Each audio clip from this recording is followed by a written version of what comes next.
Hey everybody, welcome back to another reaction video. This one is going to be a bit of a different vibe.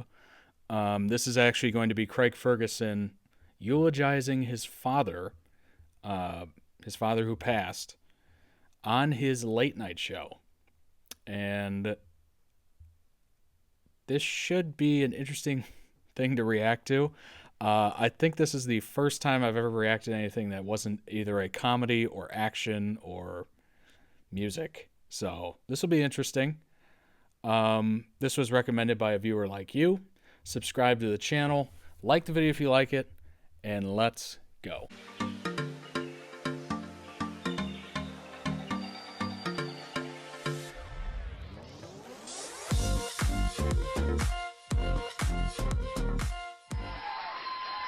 Welcome, everyone. Welcome.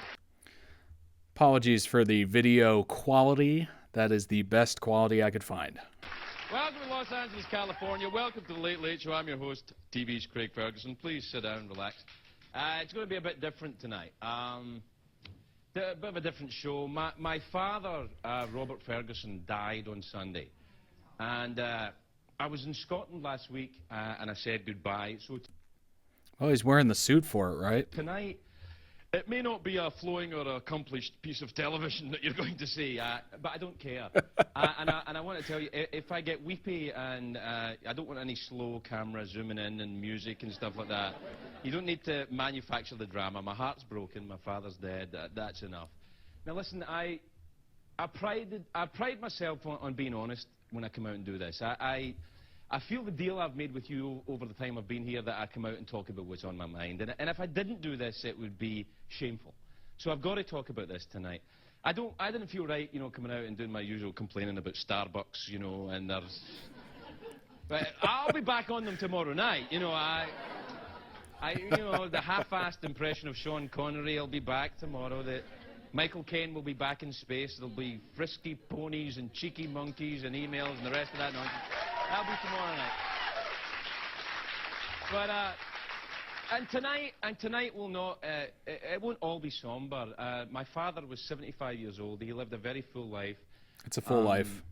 He did everything that he set out to do. And it's not going to be we're not going to be sitting shiva all week with this. We're doing this once tonight and we're saying goodbye. Where I come from, there's in the Celtic tradition, it's kind of a wake. What we do is we talk about a person's life. There's a lot of drinking usually. I won't be doing it. I think others may get involved in that, but well, for other obvious reasons, I don't do that. But we tell favourite stories about the person that's passed. If you're unaware, he is an alcoholic. And we, they're not always very flattering for that person either. It's not. It's kind of a roast sometimes. It's a celebration of a human being with faults and quirks and all the idiosyncrasies that go with being a person. And my father was certainly That's pretty that. cool. I like that. My father was born on St. Patrick's Day in 1930, which was a source of great pride to his Irish Catholic mother, and some consternation to his Scottish Protestant father, I have to tell you. And he grew That's up awesome. He was from a poor background. He grew up in Glasgow, in Scotland, during World War II. And Glasgow was bombed heavily during the war, and all the kids were evacuated out of the cities and put to work on the farms in the countryside to escape the German bombing. And it was supposed to be some kind of idyllic reprieve, but my father's experience was more like a Dickensian workhouse. He didn't, you know, it didn't really work out well for him. And I know it was very tough for him, and he didn't talk a lot about it, but it was 6 years That would be terrifying to live through. when he was there that it was just awful. And he had a very tough childhood, and from where he started to where he ended up was a journey so incredible and vast. It's too much for me to hope to emulate. My father spent 2 years in the British Army stationed in Germany. He worked in the post office in Scotland for 44 years. Whoa. He started as a telegram boy, delivering telegrams. Does that even happen nowadays? That kind of loyalty to any sort of like company or organization? It feels like there's just no loyalty at all. And most workers are just treated like numbers at this point. It's just, you know, my dad worked at a company for like 40 some odd years, 42 years or something. And it's just like, does that even exist in younger generations? Because I know with my generation, that's just not what we do. We just move on, or, you know, unless we happen to be like promoted and stuff, then we might stick around for, I don't know, 10 years. But other than that, it seems to be pretty quick turnover. Norton ex-army bikes where you change the gear by taking your hand off the handlebars. It's called the suicide shift. And, you know, they were too poor to emulate Marlon Brando in the Wild One with the silk scarves, so they used to wear white tea towels to look like Americans. I've lived in America 11 years. I've never seen anybody wearing a white tea towel. But I'm still looking. Anyway, by the time my dad retired, he had about 600 men working for him at the Edinburgh Post Office. Wow. In the capital of Scotland. He was the chief inspector, and he was the boss, and he went all the way up, and he did it through hard work. He was a Scottish nationalist, my father. He believed in an independent Scotland. He also believed in this place. He believed in America. And he believed in the opportunity it offered. My father introduced me to America. Literally, he brought me here when I was 13, just me and him.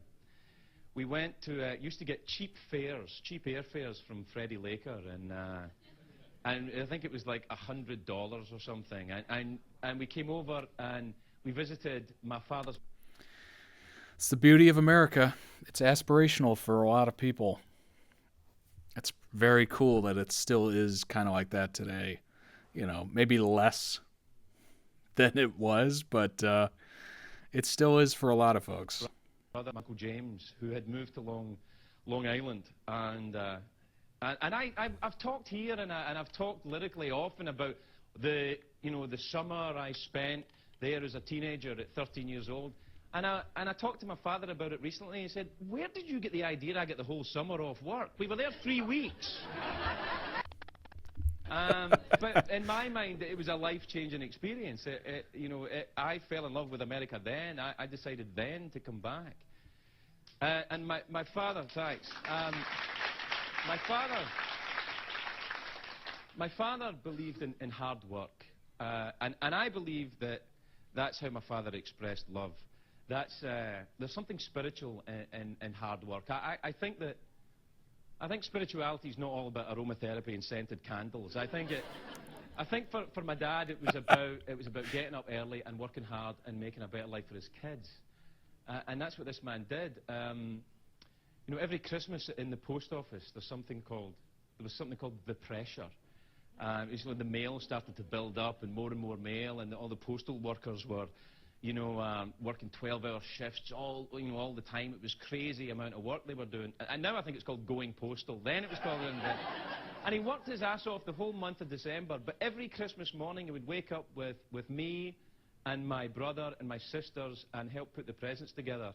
And he must have been bone tired. But he did it. And Probably. He mentioned how tired he was. But I think he must have been tired. My father also, he was in charge of postal workers. These are postal workers in Glasgow. They were tough men. They're not, not guys who say, I'm lactose intolerant. Can we get soy in the cafeteria? They weren't guys like that. And my dad he's a big man, my father, and he had a buzz cut, he made him look like he had a scrubbing brush, it made him look like that. And that was his nickname. He was called Big Scrubber. And the postal workers used to see me, you big scrubbers boy, And so I would say, I'm little scrubber, I'm wee scrubber. But I could never really live up to that. When I was broke, my dad gave me a job as a temporary worker in the post office. It was in December, and it was back in the day when I was still drinking, and I got drunk, and I was an hour late for work, and my father was the boss. And I showed up at 5 a.m. instead of 4 a.m. It was, And another worker told me, your father knows you were late, and he's got a special assignment for you. And what he did was he sent me to Glasgow Airport to load mail bags onto the planes in December, and I've never been so cold in my life. And remember, Glasgow's on the same latitude as Moscow, and I had a terrible hangover. I was late because I'd been drunk. But I was never late again, I'll tell you that. My father was a great whistler. I don't know if that's important, but I remember it. He could do that vibrato thing. It's fantastic. And he loved the Roadrunner cartoons. I've said that here. It really made him laugh. I know. I don't get it either, but he loved the Roadrunner. You like what you like. The Tweety Bird. Tweety Bird and Sylvester. He loved how stupid Sylvester was. I don't know why. I can't stupid. That bird wins all the time. That's just... I loved watching television with my dad. He had very unique viewing habits, me and him. I went to a school called Cumbernauld High School. The town was Cumbernauld, where I was. And whenever nature documentaries would come on TV with, you know, monkeys all scratching each other's asses and everything, my dad would say, "Oh, there's Cumbernauld High School coming out." And I don't know why it made me laugh, but it did. And he'd over and over again for years. And when we'd watch a horror film, whenever it was a scary horror picture on TV... Hey, if it works, you go with it. During the tense bit where the monster was kind of round the corner or something, my dad was always, you know, say, "Mind your back. Mind your back." And I pretended that it didn't freak me out, but it really freaked me out when he did.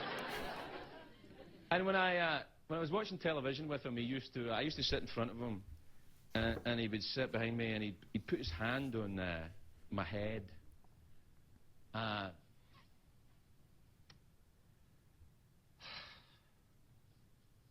And I loved that. And he did it last week in the hospital. Probably the first time. It's definitely the little things that get you. In 35 years or something, you know, from his bed, he put his hand on my head like that, and it was amazing. It was great. He was a man of few words, my dad. I get the talking from my mother's side of the family, but I was never in any doubt about that he loved me. He wasn't from a generation of people that said, "Son, we need to talk about our feelings, you know, let's hug." He was not. My dad would just say, "Aye," and but you knew what he meant when he said, "Aye," yeah. You know. And the relationship that I have with my father is not unlike the relationship I have with the old country. You know, with Scotland, I complain about it, I grumble about it, I can be mean about it sometimes, but I love it beyond reason. It's where I'm from. It's what I am. And you never truly leave home, as they say. Last week, just as we were cleaning out some stuff we were going to make, you know. It's funny, as Madonna is actually from where I'm from, and she moved out to California and got big. And then recently in like 2012, she was on the Howard Stern show and just completely shit all over the area where I'm from and where she's from. Just crapped all over it. And I was just like, man, that's somebody who's desperately trying to leave behind something. I don't know. Maybe she got made fun of or something, or something like that, but clearly there's some trauma there or something, because it's not that bad of an area at all. It rang to me as something happened to make her feel that way, because it is not that bad. Like, I don't currently live where I grew up, but I still have fond memories of it. It's still who I am. It's where I'm from, you know? You always have that connection. But, yeah. Room more comfortable for him when he got out of hospital. Anyway, we were cleaning out some stuff, and I found my sister found a letter of commendation from his bosses at the post office. Seems this thing had been written in 1961.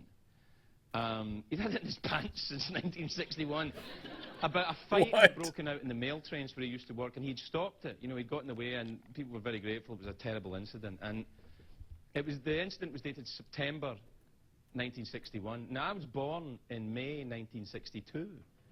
So, you know, the commendation was around about the time I was conceived. And I mentioned that to my father in hospital last week. You know, I said, that was a big month. And he said, aye. And it's true. That's funny. That is good. He was a strong man, my dad. We didn't always get along. Anybody that knows me knows I've got some opinions about stuff, and you know, we got it straight, you know, years ago. But when I was a teenager, you know, that the night after my sister's wedding, we got into a fight. Well, not really a fight. He said if I didn't stop being a jerk, he'd hit me, and I ran away. But we were. But I want to tell you about who he was. When I went into rehab, I was in the south of England, and my parents took the bus, my mother and father took the bus all the way from Scotland to this place in England, this rehab in England, a very alien environment Wow. for them. And they came into this room in the treatment centre, and they sat with the counsellor. That's pretty great. They took a bus all the way there. Was there, and you know, everyone's sitting down, and we're all going to have the family talk. And my father said, just before we start, everybody, let me just say, Craig, I am not going to stop drinking.